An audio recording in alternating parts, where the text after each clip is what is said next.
오늘 설교 제목을 하나님의 예배자 이렇게 정해봤습니다. 여러분, 저하고 정심을 한 끼 먹는데, 여러분이 정심 먹자고 했는데 제가 10만 원 내면 정심 먹어주겠다 하면 여러분 기분은 어쩌겠습니까? 아마 속으로 그런 생각을 할 것입니다. 안 먹고 말지. 10,000원 내라 그러면 어쩌겠습니까? 10,000원은 내고 먹을 수도 있습니다. 그런데 한 끼 밥을 같이 먹는데 246억을 받은 사람이 있습니다.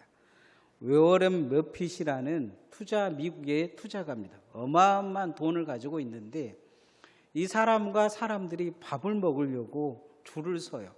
그래서 한 끼 밥을 먹는데 경매를 붙였는데 246억이라는 돈을 내고 어떤 사람이 밥을 먹은 거예요.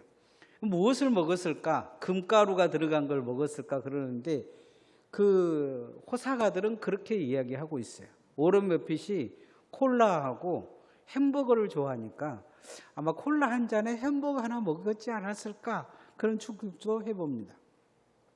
이 사람과 밥을 먹으면서 돈을 246억이나 냈는데 이 사람이 돈 낸 사람이 밥을 먹으면서 말도 안 하고 밥만 먹고 온다고 생각을 해보십시오. 그 밥이 맛있느니 맛없느니 이런 이야기를 한다고 생각해 보세요.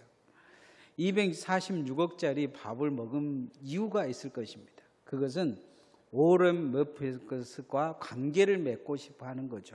친구가 되고 싶어 하고. 왜 이 사람과 밥을 먹으려고 하냐면 이 사람과 밥을 먹으면 전 세계적으로 유명해지기 때문이에요. 중국의 한 사업가는 워런 버핏을 만난 이유가 그 사람에게 투자받기 위해서 자기 회사를 소개하기 위해서 200억 이상을 투자를 해서 밥을 함께 먹었어요. 그런데 투자는 못 받았어요. 근데 사람들은 워런 버핏이 투자할 거라는 생각을 갖고 이 회사에다가 전 세계 돈 있는 사람들이 투자를 합니다.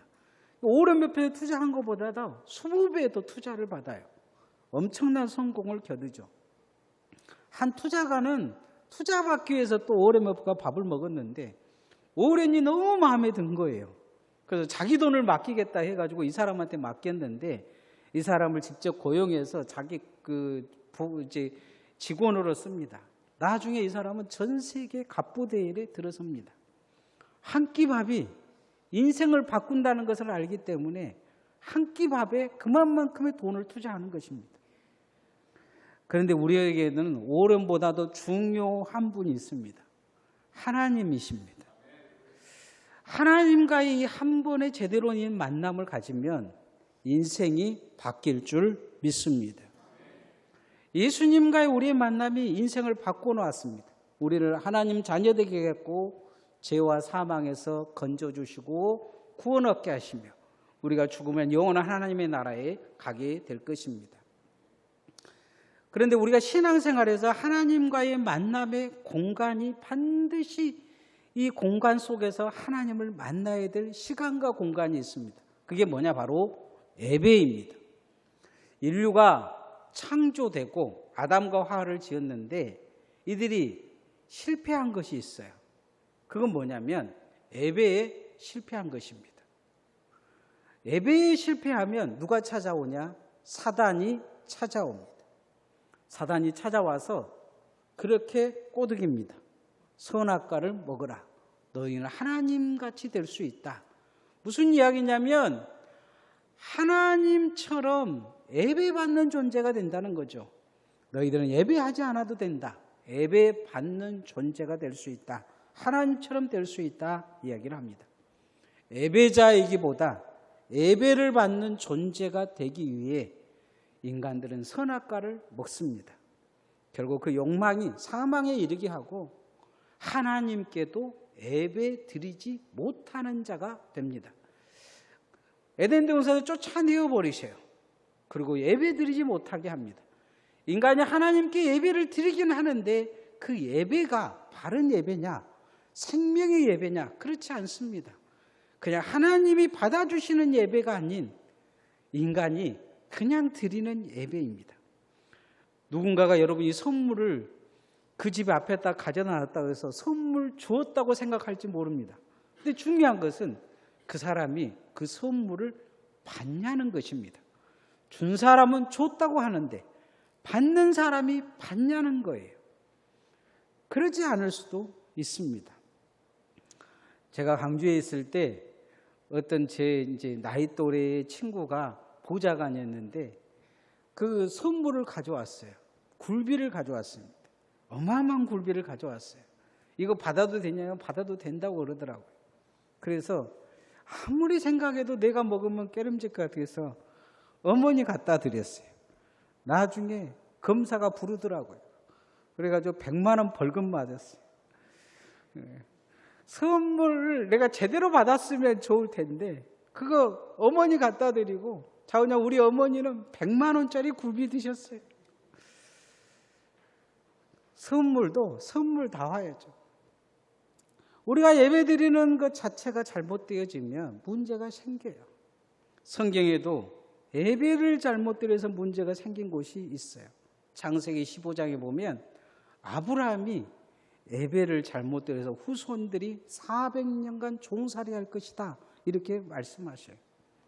예배는 그 자세와 태도가 중요합니다. 오늘 성경은 하나님을 예배하는 천상의 보좌 앞에 모습이 보여집니다. 자세와 태도를 볼 수 있는 내용이에요. 우리는 반드시 예배자의 자세를 먼저 갖춰야 합니다. 하나님께 예배하기 전에 예배자의 자세를 갖춰야 될 줄 믿습니다. 따라합시다. 예배자의 자세를 갖춥시다. 헨리 워드 비처라는 유명한 설교자가 있었습니다. 우리나라 사람이 아니기 때문에 우리는 잘 모릅니다. 미국에서 유명했다고 해요. 이 사람이 설교를 하러 가면 많은 사람들이 몰려들었다고 합니다. 어느 큰 교회에 이제 설교해달라고 부탁을 받고 설교하러 갔는데 갑자기 배가 아픈 거예요. 그래서 그날 설교를 못하고 동생 목사를 보냈어요. 사람들은 헨리 비처가 와서 설교할 줄 알고 막 몰려들어서 예배당이 정말로 가득 차고 복도까지 찼어요. 그런데 막상 보니까 헨리 비처가 아니고 그 동생이 오른 거예요. 그러면서 형님이 배가 아파서 제가 대신 왔습니다. 그러니까 이곳에서 수군수군 하더니 사람들이 막 일어나고 뒤로 나가더라는 거예요. 그러니까 이 동생 목사가 그렇게 이야기했다고요. 하나님 말씀 전하기 전에 한 가지 강구를 하겠습니다. 오늘 헨리 워드 비처 목사에게 예배하러 온 사람은 일어나 나가십시오. 그러나 오늘 하나님께 예배하러 온 사람들은 이곳에 남아서 나와 같이 하나님께 예배합시다. 그런 거예요. 일어서고 나가던 사람들이 다시 돌아와서 앉더라는 거죠. 설교를 들어온 구경꾼인 거죠. 이 구경꾼들이 멈칫한 겁니다. 자기가 구경꾼인지도 모르고 신앙생활을 한 거예요. 그런데 그 순간 그 동생이 가르쳐 준 거예요. 구경꾼에서 예배자로 돌아가라는 거죠. 오늘날 교회가 구경꾼들이 늘어나고 있어요. 교회를 이 교회에도 가서 구경하고 저 교회 가서도 구경하고 가난한 교인들이 거의 우리 기독교가 말하고 있는 그 포센율로 보면 한 3분의 1이 가난한 교회라고 얘기해요. 교회 안에서도 그런 분들이 많아요. 설교가 어쩌고 저쩌고 찬양이 어쩌고 저쩌고 교회가 어쩌고 저쩌고 하면서 교회에 안 다닐 핑계는 이것저것 많아요. 구경꾼으로 산 거죠. 예배를 드릴 생각이 없는 거예요. 설교도 마음에 들어야 되고 찬양도 마음에 들어야 되고 예배당도 마음에 들어야 되고 함께하는 교인들도 마음에 들어야 돼요. 그래야 그 교회를 다니겠다는 거죠. 마음에 안 들면 설교도 마음에 안 들면 예배 드리다가 집에 가버려요. 근데 평생 그렇게 구경꾼으로 훈련 받으면 그런 생각하고 살면 구경꾼이죠. 교회 와서 한 번도 하나님 앞에 하나님이 받으실 만한 예배를 드려본 적이 없는 구경꾼이죠. 예배자가 아니라 구경꾼인 거예요. 예배 드리러 왔다 그러는데 예배 구경하고 간 거죠. 예배 즐기고 간 거예요. 예배 관객으로 있는 거죠. 내가 하나님 앞에 예배를 드린 사람이 아니고 예배를 받으러 온 사람들이에요. 교회 와서 예배를 받아요. 설교를 준비해 오면 목사가 하는 설교가 하나님의 말씀으로 들기보다 내가 예배 받는 존재예요. 찬양도 함께 찬양하자고 해도 입도 뻥긋 안 하고 예배 받는 사람이 돼서 잘했다고 박수치고 못하면 뒤에서 뭐라 그러고, 교회 안에서도 봉사하기는커녕 예배 받으러 와서 예배 받고 교회 가는 집으로 돌아가는 거죠. 구경꾼이에요. 교회마다 구경꾼을 더 늘리려고 애를 써요. 왜냐하면 교회가 구경꾼들이 와가지고 헌금을 하고 가기 때문이에요. 오늘 내 생물이 있어요. 이 생물들을 주님이 보좌를 지키게 만들고 둘러싸고 있어요. 계시록 4장 6절 말씀 한번 읽어보십시다. 시작. 보좌 앞에 수정과 같은 유리 바다가 있고 보좌 가운데와 보좌 주위에 네 생물이 있는데 앞뒤에 눈들이 가득하더라. 앞에도 눈이 있고 뒤에도 눈이 있고 이 네 생물이 있어요. 이 네 생물은 복음서의 네 동물을 이야기해요. 사자와 그 다음에 송아지와 그 인자의 얼굴과 독수리를 뜻하는 그 네 생물을 가지고 있어요. 복음적이라는 거죠. 복음. 이들의 존재 자체는 바로 하나님께 예배하는 자들이에요. 오늘 이 강대상 주변에 이 네 마리 동물들이 하나님께 예배하고 있으면 대부분의 교인들은 구경할 거예요. 내 생물이 움직이는 거, 내 생물이 찬양하는 거, 움직일 거라는 거죠. 여기 성경에 기록한 구경꾼이 하나 있어요. 누굽니까? 사도 요한이에요. 그 보좌에서 예배 드리는 것을 지금 구경하고 있어요. 자기가 예배자가 되지 못한 거예요. 네 생물과 24장로가 하나님께 예배하는데 요한은 구경하고 있는 거예요. 오늘 우리도 누군가의 예배에 나는 구경꾼으로 있다가 박수 쳐주고 예배 잘 들으십니다 하고 집에 돌아갈 수 있어요. 평생의 예배에 한 번도 예배가 없는, 예배를 하나님 앞에 못 드리는 존재로 살다가 주님 앞에 갈 수 있어요. 예배자가 되어지기를 소원합니다. 하나님께 예배한다는 생각을 가져야 돼요. 찬양을 할 때 힘을 다해 찬양해야 돼요. 기도할 때 힘을 다해 기도해야 돼요. 말씀을 드릴 때 힘을 다해 귀를 열어서 내 마음을 열어서 하나님의 말씀을 받아들여야 돼요. 그게 예배자예요. 뭘 열심히 해서 예배자가 아니고 내 마음의 태도와 자세가 중요해요. 제가 어릴 때 어른들을 따라 산에 시향을 지내면 잘 따라다녔어요. 제가 그래도 어렸을 때 똑똑해가지고 그 어르신들이 지게에다가 딱 앉혀놓고 그 선산이 한 군데만 있는 게 아니고 여러 군데 선산이 있으니까 선산에 또 빠진 산소들이 있잖아요. 그 산소들을 다 가르쳐주면서 여기 있다 저기 있다 하면서 그걸 외우게 하시는 거예요. 그래서 키가 아주 작고 그러니까 지게에다 태워가지고 아재들이 나를 태워갖고 막 그러고 다녔어요. 저는 산소가 어디 있든지 별 상관이 없어요. 나는 구경꾼이고 아재들은 거기 가서 술 따르고 정말 뭘 치우고 열심히 하는데 저는 시향 딱 지내면 낙지 이렇게 딱 해갖고 그 낙지 초롱 있잖아요. 끝나면 그거 제사 지내면 그건 두 번 못하니까 그건 버려야 되잖아요. 그러면 그 낙지 초롱을 얻어먹기 위해서 제사만 끝나라 그러고 있어요. 그러고는 그거 하나 얻어먹고 또 지게 타고 타고 달아다니고. 지금 기억나 보면 그 조상들 묘가 어디에 있는지 기억이 하나도 안 나요. 우리 할아버지 산소만 기억나요. 구경꾼은 금방 잊어버려요. 은혜가 없어요. 예배자는 구경꾼으로 있다가 가면 안 돼요. 여러분, 한 번의 예배를 드리더라도 찬양할 때 힘있게 같이 찬양하고 기도할 때 함께 기도하고 하나님의 말씀을 내 마음에 받아들이는 자세와 태도를 갖춤을 통해 진정한 예배자로 거듭날 수 있기를 소원합니다.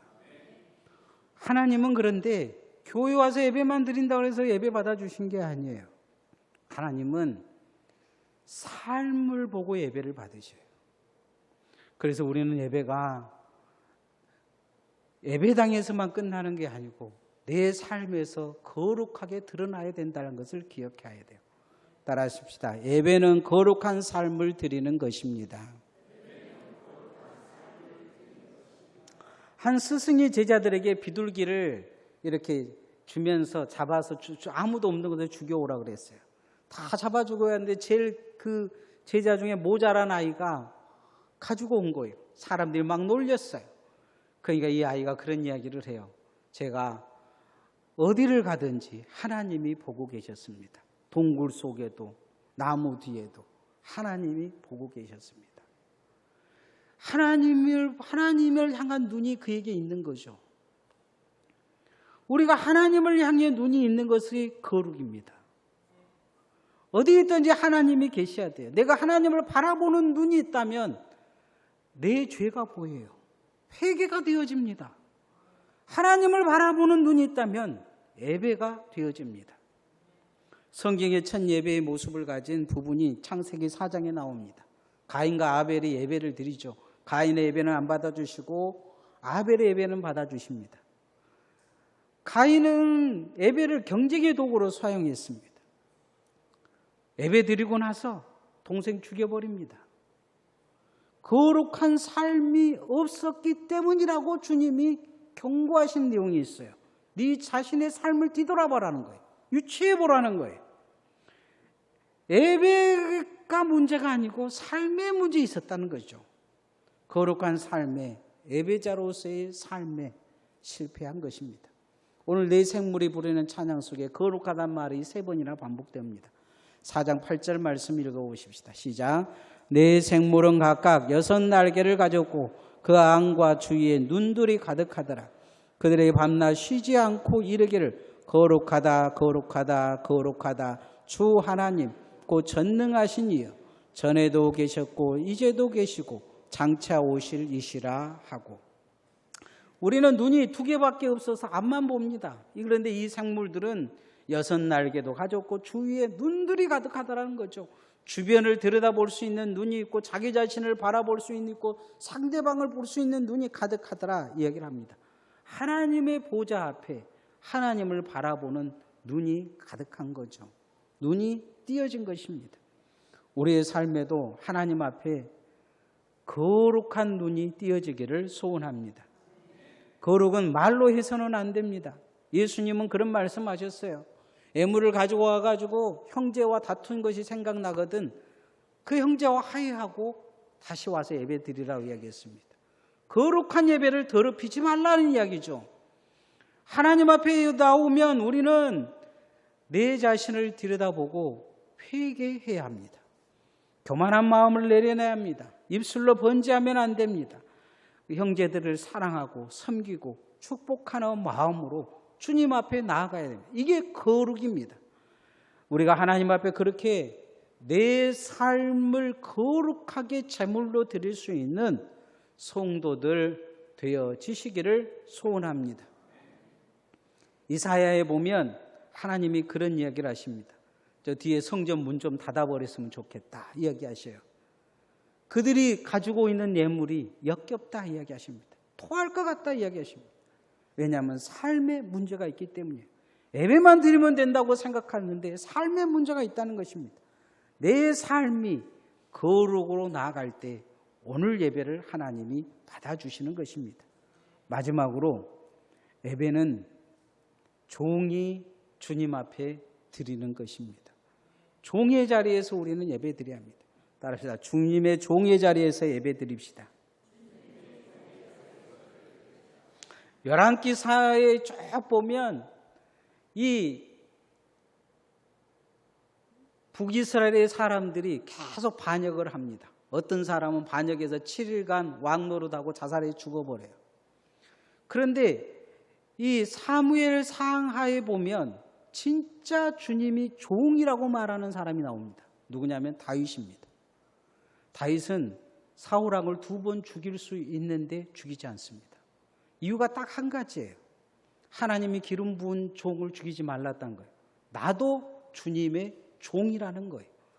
종이라는 위치에 있는 거예요.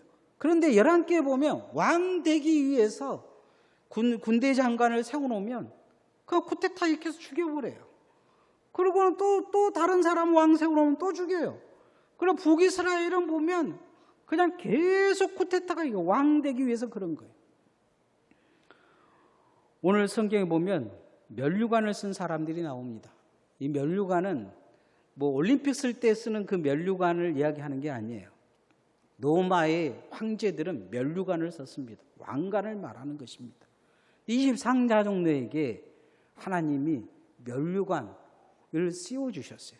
너희들은 왕 같은 제사장이라면서 면류관을 씌워주신 거죠. 그런데 24장로가 하는 행동이 있어요. 10절 말씀 한번 읽어봅시다. 시작. 24장로들이 보좌에 앉으신 앞에 엎드려 세세토록 살아계시는 이에게 경배하고 자기의 관을 보좌 앞에 들이며 이르되, 관을 벗은 거예요. 그리고 주님 앞에 다시 내려놓는 거예요. 종이라는 거죠. 그 보좌에 만왕의 왕이신 하나님과 예수 그리스도가 계시는데 그 보좌 앞에서 당신도 왕이고 나도 왕이고, 당신도 왕관 썼고 나도 왕관 썼고, 이런 자세가 아니라는 거예요. 거기서 왕관을 벗어서 주님 앞에 내어드리면서 경배하는 거죠. 우리는 주님의 종입니다. 우리 주 하나님이여 이야기합니다. 우리 주 하나님이여, 나의 주인 하나님이여, 내가 종된 당신의 종입니다를 고백합니다. 주님이 만물을 지으셨습니다. 만물이 주의 뜻대로 있고 지으심을 받았나이다. 내가 주님의 종입니다 이야기합니다. 계시록 12장에 보면 왕관을 쓴 사단의 모습이 나옵니다. 머리가 7개인데 다 왕관을 썼더라 이야기를 합니다. 왕관을 곳곳에 쓴 사단의 모습이 나오는데 그 왕관을 스스로 쓴 것입니다. 하나님 척 흉내를 내고 하나님인 척 행세를 합니다. 병자도 고쳐주고 사람들을 모아서 하나님을 대적합니다. 그런데 성경의 곳곳에서 정말 하나님의 종인 사람들의 모습은 다릅니다. 특히 다윗은 왕이보다 주님 앞에 철저히 자신을 종이라 표현하고 있습니다.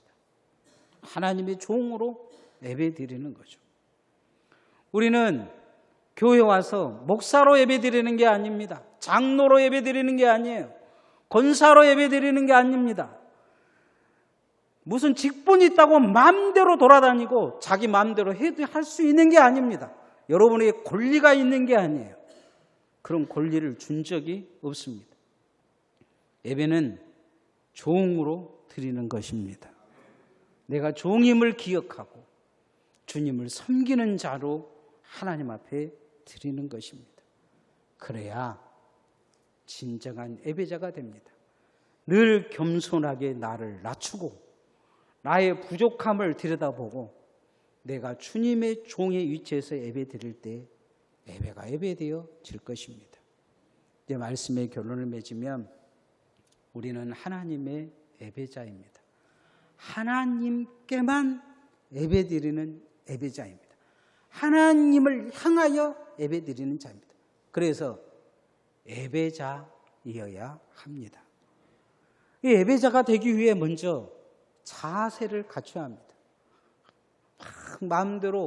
내 마음대로의 생각을 버려야 합니다.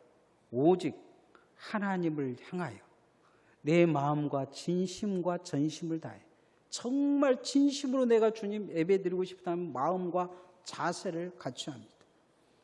그리고 예배를 드리기 전에 내 삶을 가지고 주님 앞에 와서 점검해 봐야 됩니다.